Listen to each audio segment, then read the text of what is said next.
Ayan, so isang magandang umaga po mga boss. Ngayon po ay araw po ng Sunday. Magbibigay na po tayo ng tips, giya at impormasyon para ngayong araw po ng linggo, no? Ngayon po meron po tayong big event, no? Prince Cup tsaka Kings Cup. Pero yung ating Prince Cup tsaka Kings Cup na tips, meron po tayong video kahapon na in-upload. Panoorin nyo po yun mga bayang karisa. Makakakuha po kayo doon ng idea about kung sino yung lamang sa Prince Cup tsaka sa Kings Cup. So panoorin nyo po yan. Pero ngayong araw po ng Sunday, yung race number 6 tsaka race number 8, wala po tayong tips niyan kasi meron na po tayong tips kahapon. In-upload po natin yan, kaya panoorin nyo po doon para makumpleto nyo po yung tips para ngayong araw po ng Sunday. Sa mga hindi pa nakapag-subscribe, subscribe na po sa ating YouTube channel, Best Time TV, at huwag kalimutang i-like ang ating video. I-share nyo po sa inyong mga Facebook group.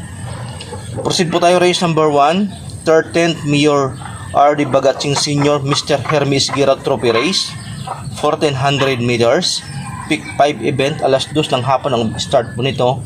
Mamaya po, araw po ng Sunday. So ayan, ngayon po ay nasa ganap na alas 8 pasado na po ng umaga, running to 9 AM ng umaga. Dito sa race number 1, meron po tayong 7 kalahok. Para sa akin, first choice ko dito, numero 4, Tabikat. Nanalo po ito nung nakaraan, malayong nanalo, 9 length, no? Nakapagtala ng 1-11, isang important na kabayo, 25.5 pa ang dating. So para sa akin, first choice ko po itong batang babaeng kabayo, Tabikat.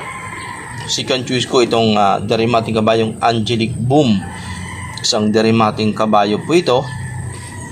Ang latest run noong last August 9, nakapagtala ng 1.26.5. Tapos third choice ko, Cerveza. Ito naman local breed na kabayo. Malay natin makachamba si Cerveza. So dito medyo dihado pa po itong Cerveza na ito. So ang kanyang latest run noong August 8, mainam po, 1.24.2, kaya isinama ko po ito dito dahil nga nung last run niya mainam, 1.24.2. Malay natin, no? Mag-improve pa ng bahagya, possible talaga na kaya niyang talunin yung imported na ito. So dito sa race number 1, tatlo po tayo. First choice ko, Tabikat, second choice Angelic Boom, at third choice ko itong Cerveza.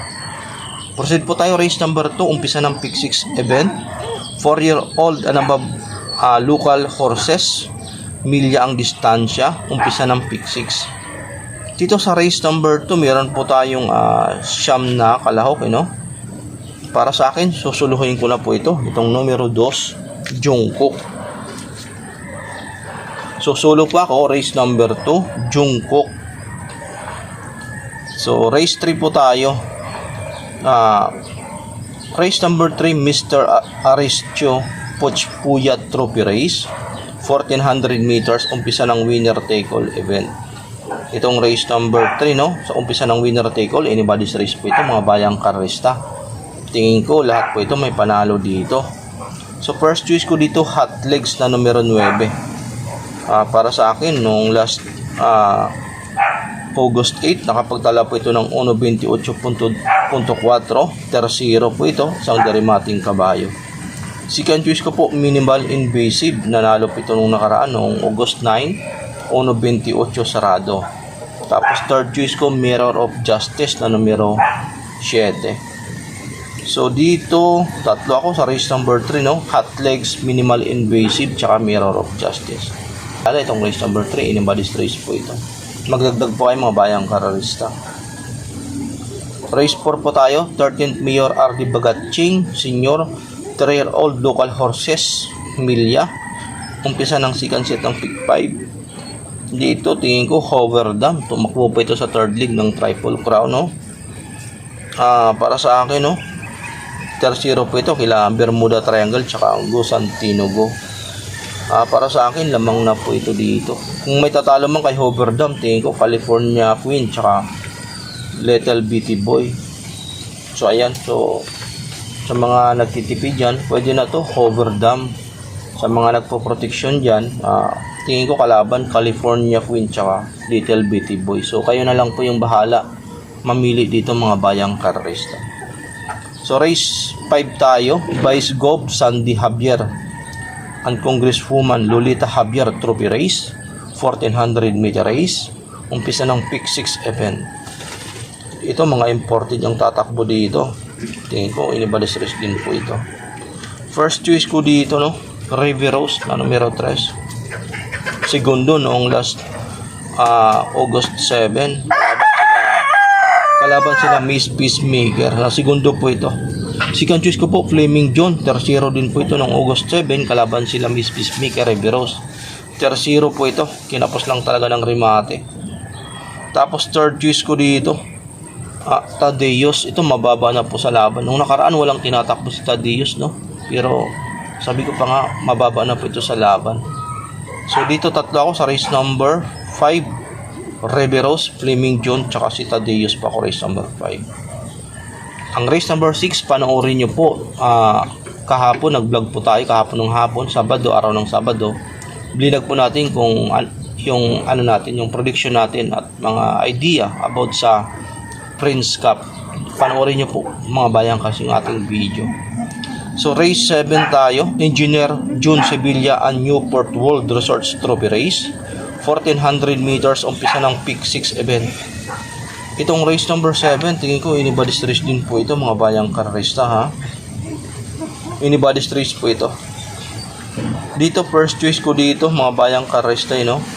Keep the Trick, galing sa bakasyon pero mababa po ito sa laban. Kaya para sa akin, first choice ko po ito, Keep the Trick.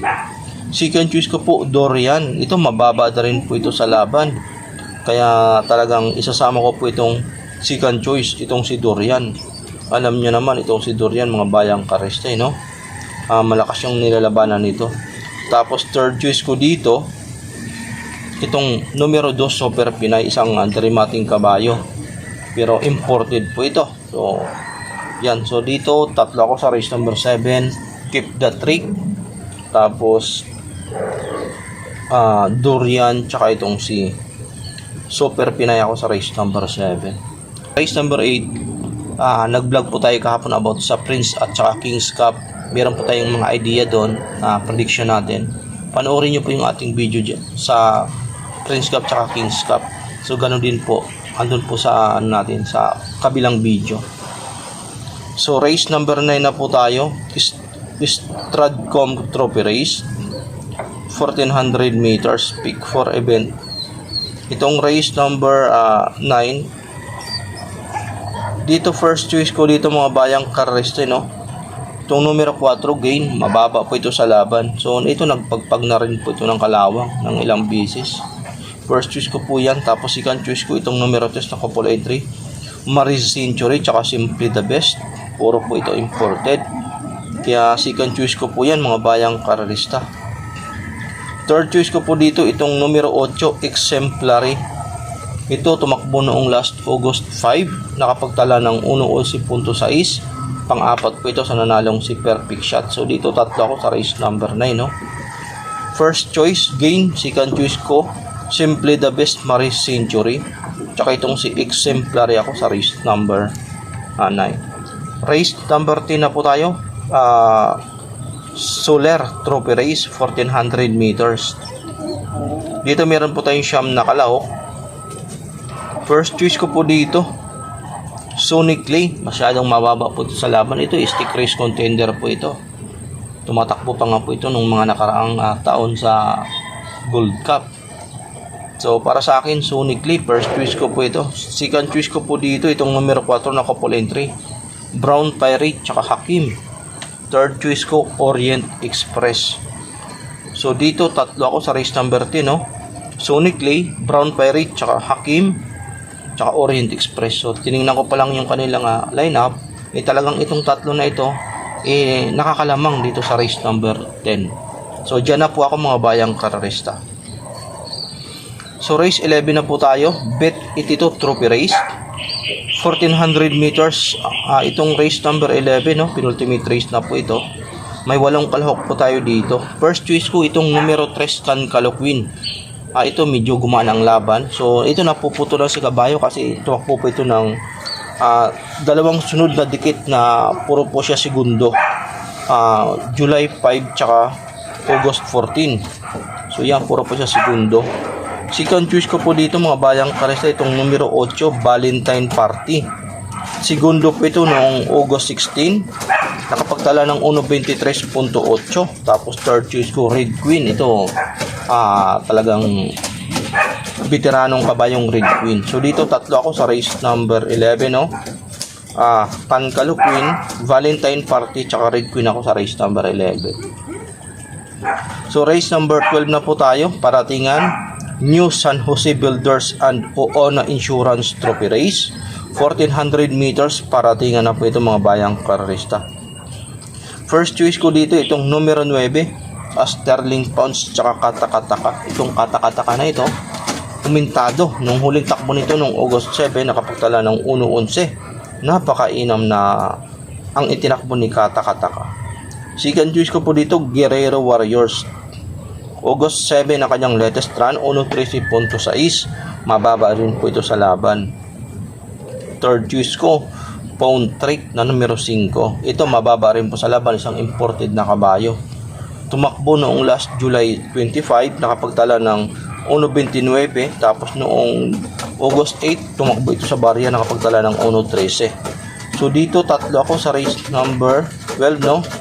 First choice, Sterling Pounds Katakataka, tapos Guerrero Warriors, tapos third choice ko, Pound Trick. Magdagdag po kayo sa race number 12 kasi paratingan ito, malay natin, no, magkaroon ng dihado. So yan po yung ating tips para po sa araw po ng Sunday. Sana matulong aking maraming salamat po sa pag-antabay at magandang umaga po sa inyong lahat.